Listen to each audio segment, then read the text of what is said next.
আলহামদুলিল্লাহ, সেই এলাকার গৌরব। তার কারণেই আজকে আমাদের এখানে আসা। একেবারে সত্য কথা, আব্দুল্লাহ শহীদ না হলে আমি আদৌ কোনোদিন এখানে আসার সুযোগ পেতাম কিনা আল্লাহ ভালো জানেন। এই মা বাবার দোয়া চাইতে পারতাম কিনা তাও আল্লাহ ভালো জানেন। তার উসিলায় আমরা দোয়া করি যে এলাকার ইজ্জত আল্লাহ বাড়িয়ে দিন।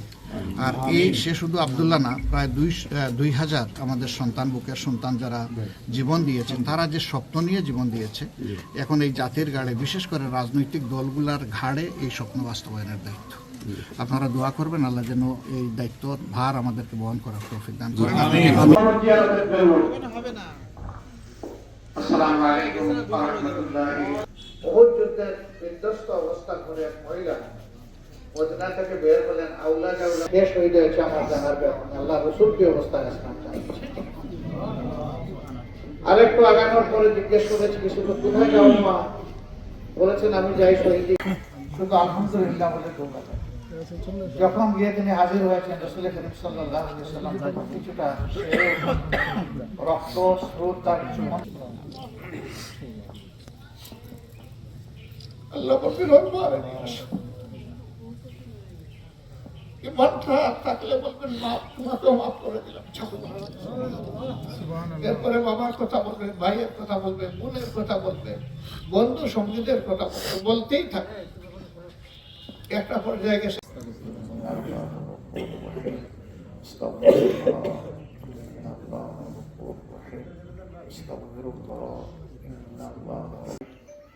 যথাযথ লোকদের কানে পৌঁছে ইনশাআল্লাহ। তারা যেন বিষয়টাকে শ্রদ্ধার সাথে গ্রহণ করেন, আল্লাহ তাদেরকে তৌফিক দান। আপনি কিছু বলবেন? এরা শহীদ হয়ে গেছে, এদের বাপ মাদের জন্য আপনারা দোয়া করবেন,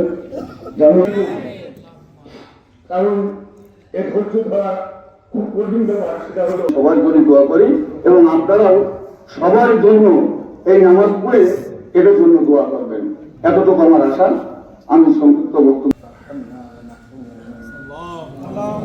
ربنا آتنا في الدنيا حسنة وفي الآخرة حسنة وقنا عذاب النار اللهم أجرنا من النار اللهم أجرنا ربنا اغفر لنا ذنوبنا وكفر عنا سيئاتنا وتوفنا مع الأبرار ربنا اغفر لنا ذنوبنا وإسرافنا في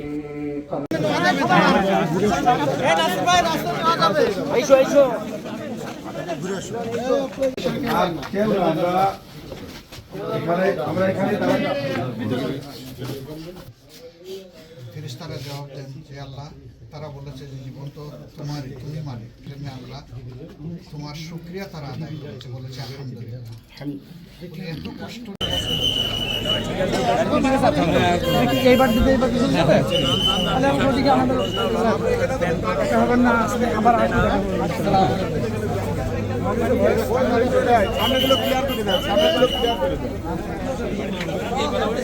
সেই মানুষ কি বলেন, কিন্তু